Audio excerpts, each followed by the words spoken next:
Now the news. Federal government condemns attack on United States consulate convoy in Anambra State.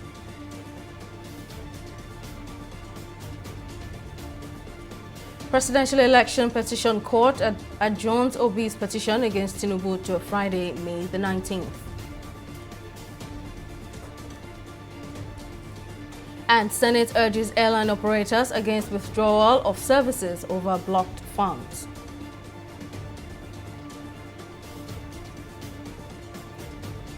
Hello and welcome to News Now on TV 360 Nigeria. I am Simisola Atikun. The United States of America has said that none of its citizens was affected in the Tuesday Anambra attack on its consulate staff convoy. National Security Council spokesperson John Kirby said this in a press briefing at the White House on Wednesday. Kirby's confirmation comes shortly after the spokesman for the Anambra State Police Command, Tochukwu Ikenga, had also said no U.S. citizen was in the convoy, where 4 persons were shot dead in the Ogbaru local government area. Ikenga added that the attackers also kidnapped 3 persons, 2 police officers and a driver, while the bodies of the victims were set ablaze. Don't know a whole lot. I just got informed about that here before coming on out to talk to y'all. It does look like a U.S. convoy vehicles was attacked. What I can tell you is that no U.S. citizens were involved, and therefore there were no U.S. citizens hurt. But we are aware of some casualties, perhaps even some killed. But I don't want to get too far ahead of where we are right now. It just happened, and the State Department's looking into this. Following the attack on the United States Embassy convoy in Anambra State on Tuesday, President Muhammadu Buhari has expressed sadness while condoling with the families of those killed in the incident. Buhari's condolence message is contained in a statement signed by his special advisor on media and publicity, Femi Adesina. In a statement signed by the spokesperson for the Ministry of Foreign Affairs, Francesca Omayuli, on Wednesday, the federal government also condemned the attack, describing it as most regrettable. While no group has claimed the attacks, the ministry says an investigation is ongoing to fish out the culprits, while security agencies assure they are battle-ready to take on the perpetrators. Now, joining me to speak on this tragic incident is security expert Salahuddin Hashim. Thank you very much for joining me. Now, the Southeast has enjoyed some kind of reprieve for months now, but what would you say has ignited this tragic attack? Yeah, thank you very much for having me. I think the proscribed people, independent people of Biafra, finally validated the position of the federal government for, first of all, labeling them as a terrorist organization. And for me, I think it is rather very unfortunate that IPOB had allowed himself to be used in this direction, even in the Northeast, where we have had over a decade of attacks on civilians. There were always exemptions to diplomats and, of course, and social workers. But for IPOB to have actually gone a little bit overboard is actually a very difficult situation for them in terms of conversation with diplomatic communities to be able to allow them achieve that particular objective of Biafra. So I think very clearly that they have particularly created a setback in the conversation and the agenda. And I think now they have actually lost a lot of diplomatic communities, because not just only are we going to be seeing that the U.S. in itself will be rallying around its allies to, first of all, put a black label on the agenda and the conversation in the region, but again, to put the region in a very bad light and probably issue tribal advisories to all its citizens and workers henceforth in the region. And the challenges with this is that there will be a lot of social, economic, environmental, and some level of impact in that region for the next 1 year in a minimum. And this, for me, is actually a very huge damage that the region had done to itself in an attempt to carry this out. But I think there is also some level of political undertone and coloration to this, going into a few days to the transition of government. They are attacking an envoy convoy. It tells you very clearly that they wanted to make a statement as a panacea of ensuring that they want to clearly demarcate the fact that the region is still very much in the forefront of engaging and trying to recede itself from the larger Nigerian state. So very clearly, that region seems to have provided this statement very clearly, and we are waiting to hear and see how government in itself will manage and mitigate this whole thing going forward. But it's rather very unfortunate. Now, there's just 2 weeks to the end of the present administration, and of course, the next one has its work cut out for it. Now, what should be their first action in ensuring security in the country going forward?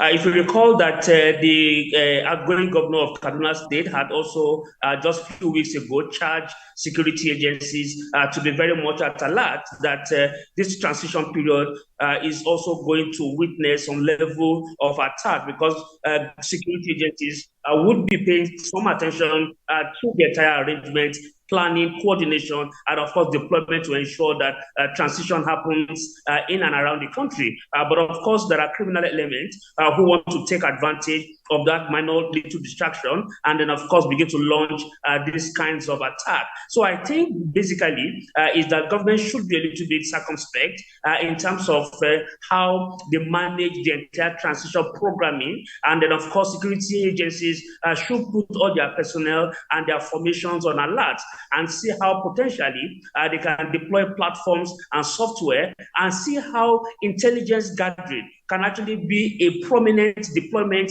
at this particular point. Because it's not about deploying tanks, you need intelligence, and intelligence gathering is at the center of what we must be doing between now and the next 2 weeks. And there is no gainsaying that we have a little bit of deficits in that particular regard. But I also think that our security agencies, particularly the DSS, who has now become quite very prominent, particularly within the social space, can then, of course, begin to find the infrastructure that will help it to be able to strengthen and deepen the issue of intelligence. But that is the way to go as we speak, because that what we have seen in the Southeast is just a statement to tell us that more might come if our security agencies are not responsive, are not deliberate, and are not prepared to mitigate all of the threats that might be coming in the next few days. Security experts Alaudi Hashim, thank you very much for your insight and for speaking to us.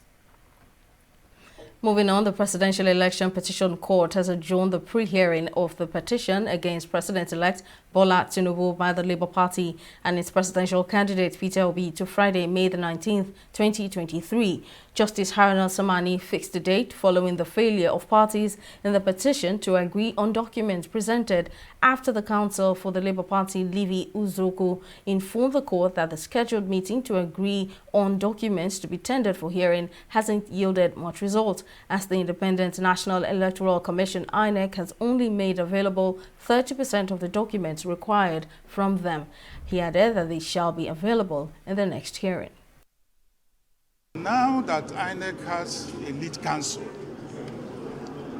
I believe that something good may come out of a chat that I'm supposed to have with him today. Because until now, if you ask me, and I say it with every degree of emphasis, that INEC sees itself as a candidate in an election that it conducted. I say it with every degree of emphasis, going by the conduct of INEC, and that is true. Now, you would have noticed, for those of you who were in court, that no other party is complaining about not getting any documents. You should ask the question, why is it so? Because they have been provided with documents, except the petitioners, who have not been provided with the required documents. Mild drama, however, ensued as officials of the two factions of the Labour Party clashed over which group should be in court. The tribunal refused to take an appearance for the Labour Party as acting national chairman of the party, Lamidi Apapa, as well as the national women's leader of the party, Dudu Manugu, tried to make an appearance for the party when the petition was called. Addressing newsmen afterwards, Lamidi Apapa challenged those accusing him of being bribed by the opposition to present evidence. And I've told them severally, if you have an evidence to prove, bring your evidence that I have collected money or we have collected money from anybody. That is not, it's absolutely untrue. That's that. You see the Peter Obi taking side. You see, I don't want to keep on exposing, but he deserves to be exposed. He deserves to be exposed. Some time ago, in one of the interviews he granted, he said he does not know me at all. I want to tell the whole world he's a liar. And let me tell you why I say he's a liar. I've been trying to cover him, but he does not deserve it.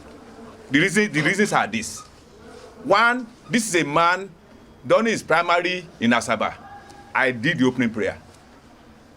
And I was not a young officer. I was the deputy national chairman of the party then. So not a junior officer. They're in the courts.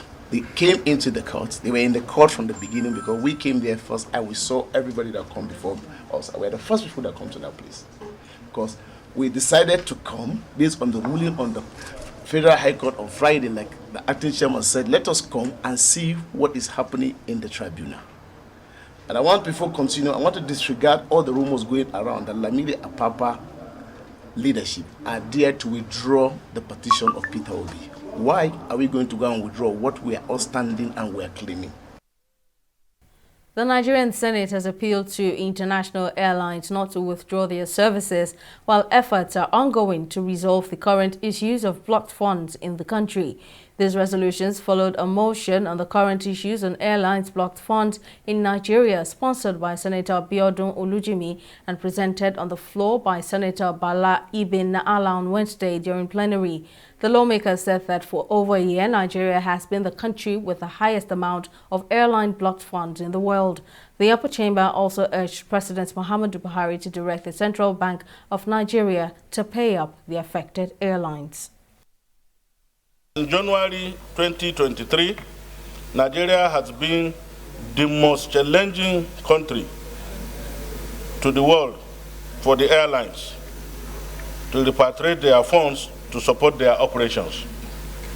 Further notes that in February 2023, Nigeria alone amounted to 44% of total airline block funds in the whole world. Worried that the total airline block funds in Nigeria as at March 28, 2023 amounted to $717,478,606 million, comprising matured bids that the Central Bank of Nigeria is yet to deliver and bids yet to mature. The problem, Mr. President, like someone was saying, we have to appeal to the CBN governor, is our two-tier foreign exchange window. It is simply, being used as a window of opportunity for people to maximize their profit elsewhere. So an airline that sells 60 to 70% of their tickets in dollars, sell the rest in naira at the official rate. Now coming back to say, give me dollars at 380 or 425 naira so I can repatriate, and creating so much noise is not the same situation you have where they actually have funds trapped in other African countries. If our neighboring countries that are not as economically vibrant or buoyant as our own economy are getting a better deal, then there should be things they are doing perhaps that are right, and in our own case, there are things that are happening that are not right. Any organization, any interest, any sentiment is free to come and lobby members of the National Assembly, whatever they have interest. It's for us to know the difference of what we are asked to do, whether these are good things for our country or not. With less than 2 weeks to the May 29 inauguration date, Minister of Aviation Hadi Sirika has affirmed that the national carrier Nigeria Air will begin operations before the present administration winds down. Sirika made this known while briefing State House correspondents after the special Federal Executive Council meeting presided over by Vice President Yemi Osinbajo on Monday at the Presidential Villa, Abuja. The special FEC meeting also deliberated on over 30 memos emanating from various ministries and agencies and treated a backlog of pending memos as the administration wraps up ahead of the May 29 handover date. There are details in this report. In November 2021, the federal government had announced that the national carrier Nigeria Air would launch in April 2022 after the Federal Executive Council had given its approval. The date was, however, pushed back, the sixth postponement, after President Muhammadu Buhari had made the foundation of a national airline one of his campaign promises, setting an initial launch date in 2018. With barely 31 days to the end of the 8-year administration of President Muhammadu Buhari, the Minister of Aviation Hadi Sirika has assured that the proposed national carrier Nigeria Air will commence operation before May 29, 2023. Briefing newsmen after the special FEC meeting, the minister announced the approval for award of contract for the procurement and installation of taxiway light and photometric patterns nationwide. And this contract, the total sum for the photometry and the taxiway lighting system for those airports mentioned is total contract sum is 3,497,147,022.72 naira. Also speaking at the ministerial briefing, Minister of Science, Technology and Innovation Olorunimbe Mamora called for a ban on all foreign food commodities Nigeria can produce. According to Mamora, the country is lacking investors, hence most local inventions are rather dormant, adding that the ministry is having a challenge taking research outputs to the market. Don't forget, we used to address ourselves as monoproduct economy, but Nigeria is no longer that. In fact, it will interest you to know that oil is not the major earner for us now, of our revenue. We're having a lot now from agriculture, and it's also a function of the various improvements. I mentioned the issue of seed, and of course post-harvest losses that a lot of technologies have been put in place to limit all that. So that is something, and we're almost self-sufficient in rice production and a few other things right now. While speaking on the rise in school enrollments nationwide, the Minister of Humanitarian Affairs, Disaster Management and Social Development disclosed the federal government's plan to enroll every out-of-school child by 2030. In addition, she said the government has approved a budget of over 14 billion naira to train and empower beneficiaries. The agencies that are to carry these programs are the National Institute for Hospitality and Tourism. We have the Nigerian Institute for Transport Technology. We have the Industrial Training Fund and the Hydraulic Equipment Development Institute. These are institutes that provide life skills to our non-graduate citizens. On his part, the Minister of State for Transportation said the council had approved the sum of 1.3 billion naira for the procurement of furniture for the newly acquired headquarters of the Nigeria Maritime Administration and Security Agency, NIMASA, in Lagos. Simisola Atikun, TV360 News. Vice President Yemi Osinbajo has advised the nation's universities to explore private funding as an alternative to government interventions for the sustainability of academic institutions. Osinbajo spoke on Tuesday at the official opening of an auditorium donated to the Department of Human Nutrition and Dietetics at the Faculty of Public Health, University of Ibadan, by the Kashington Adebukola Adebutu Foundation. According to the Vice President, the Nigerian government's annual budget is inadequate to meet national developmental needs, urging universities to embark on aggressive marketing to meet their needs rather than blaming the government government for all their inadequacies. The best universities in the world, and some of the universities that you've been to, I'm sure that you've seen, are universities where there is aggressive fundraising. Aggressive fundraising. A whole department, in many of the best universities, Harvard, Yale, Oxford, Cambridge, all the best universities, have very aggressive departments solely committed to marketing the university and fundraising. Solely committed. For example, I went to University of Lagos, so that's my alma mater. But I also went to the London School of Economics. That's the University of London. Every month, unfailingly, I get a letter from the London School of Economics asking me to give money. Even if it's £10, they're always aggressively marketing me. And I've been getting this letter since I left in 1981. Unfailingly, every month. I get no letter from the University of Lagos. Not one. Nobody has ever come to me to say, your alumnus, come and donate. No. And I'm sure it's the same here at the University of Ibadan. There has to be aggressive marketing. No government in the world can ever fund universities to the extent that is required. No government. It has to be aggressively marketed. We have to have programs that we're selling so that the university is making money. It is the private money that sustains universities. We'll take a short break here, but still to come, manufacturers threaten shutdown over excise duty hike. Stay with us for more details of the story and more after this break.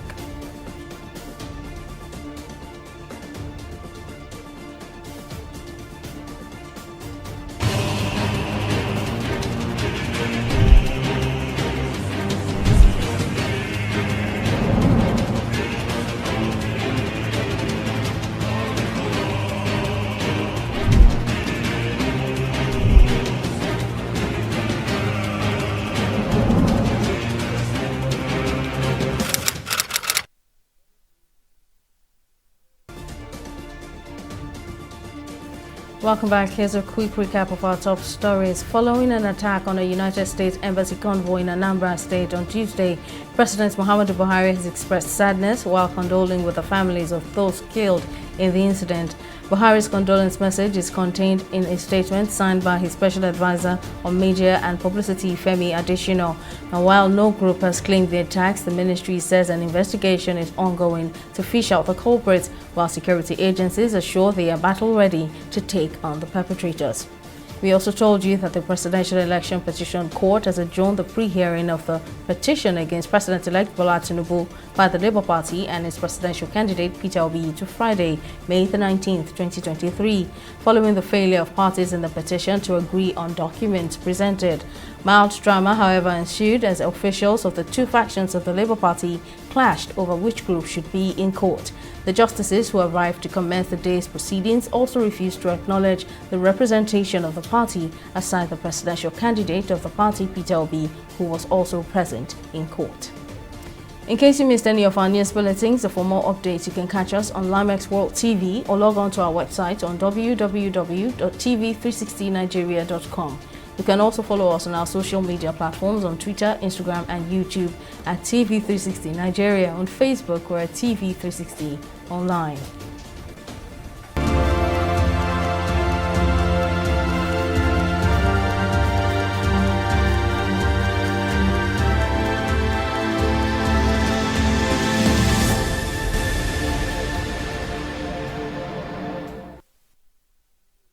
To provide current data on the sharing of the population that has received at least one COVID-19 vaccine dose and fully vaccinated by country, income level, and region, the Kaiser Family Foundation Global COVID-19 Vaccine Coverage Tool has been introduced.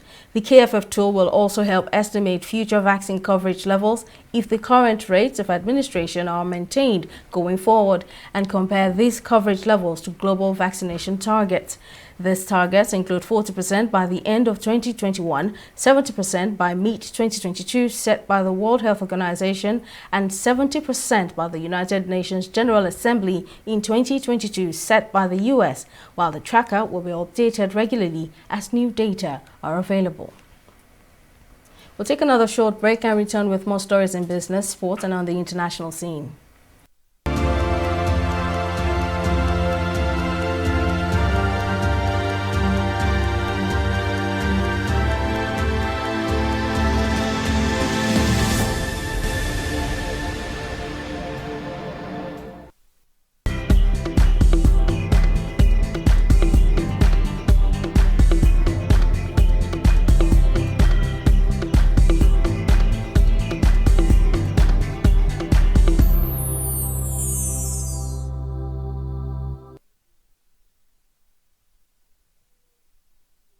Welcome back. Mary Kano joins us now with business updates. Over to you, Mary.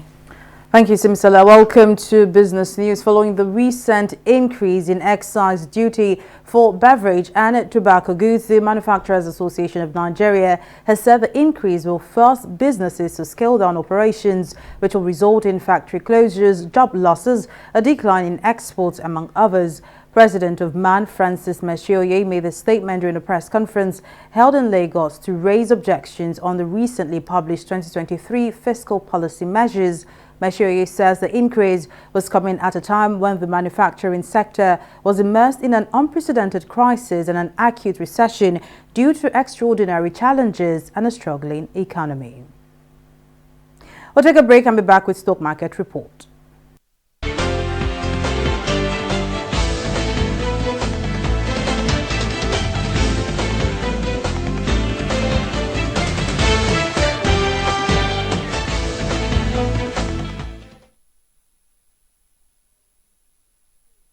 Nigeria's stock market's benchmark performance indicators, the All-Share Index and its equity market capitalization have risen further by 0.31% and 81 billion naira. Stocks like MRS and Nigerian breweries with combined 7 naira gains helped push the market higher. At the close of trading, today's data shows 18% improvement in volume, 16% improvement in turnover and 9% improvement in deals. Now the market is blooming just as analysts had predicted. The NGX will maintain positive breadth as investors continue to favor fundamentally sound stocks. Now, let's see how the global stocks are faring out. For the first time since September 2021, Asia's Nikkei has closed above the 30,000 level, boosted by buying of companies with favorable shareholder returns and hopes for a recovery in inbound tourism.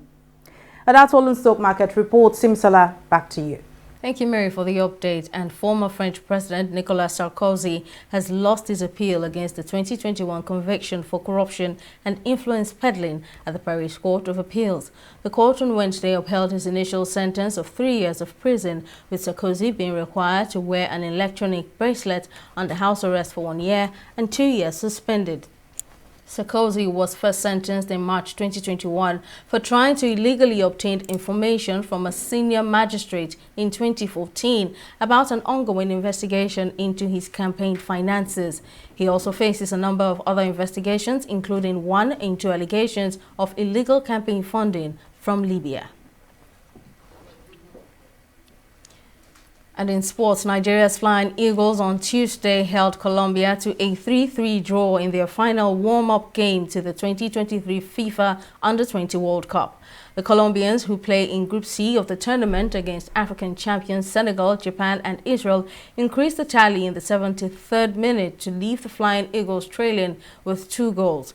The international friendly match is Nigeria's last before they take on the Dominican Republic in their opening match of the 2023 FIFA Under-20 World Cup in Argentina. But that's all in our bulletin this evening. Many thanks for watching. I am Simisola Ajigun.